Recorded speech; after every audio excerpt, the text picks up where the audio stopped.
আমি তাদেরকে অনুরোধ করব আমার অফিসারদের সাথে আপনারা এহেন আচরণ করবেন না। আপনারা সামাজিক যোগাযোগ মাধ্যমে ব্যাপক ভাইরাল দেখেছেন,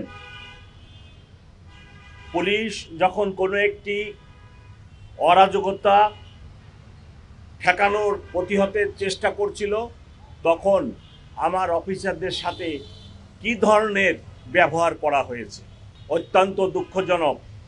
আমরা যিনারা এই ধরনের ব্যবহার আমার অফিসারদের সাথে রাজপথে রাস্তায় করেন, আমি তাদেরকে অনুরোধ করব আমার অফিসারদের সাথে আপনারা এহেন আচরণ করবেন না। গণ অভ্যুত্থান হয়ে গেছে, সরকারের পরিবর্তন হয়েছে, এখন যদি এরূপ কার্যকলাপ করা হয় তাহলে একটি অস্থির সমাজ, অস্থিরতা দেখা দিবে। সেজন্যই আমরা সেটি রক্ষার জন্য আমার অফিসাররা নিয়োজিত ছিল। কিন্তু এরূপ ব্যবহার আমাদেরকে বড়ই মর্মাহত করেছে। আমরা এরূপ ব্যবহার কোনো শিক্ষিত বুঝবান মানুষের থেকে আশা করি না।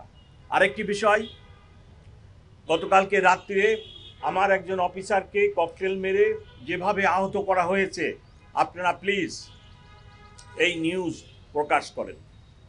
আমার নিরপরাধ অফিসার রাস্তা দিয়ে থানার সামনে ছিল, আপনি নিরপরাধ মানুষটিকে এইভাবে ককটেল মেরে আহত করলেন।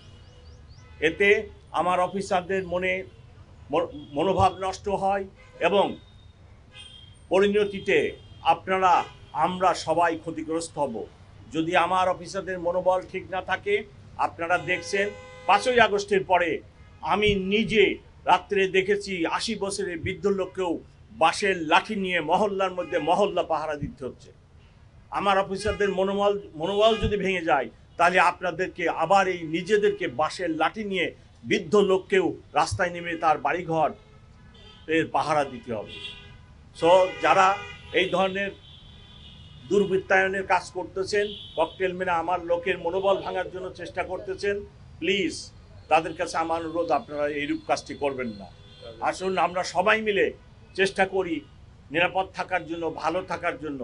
ঢাকা মেট্রোপলিটন পুলিশ অভ্যুত্থানের পরে অনেক ভঙ্গুর অবস্থায় ছিল। আমাদের অনেক চেষ্টায়, অনেক কষ্টের ফলে, আপনাদের সহযোগিতায় আজকে পুলিশ অফিসাররা মনোবল ফিরে পেয়েছে।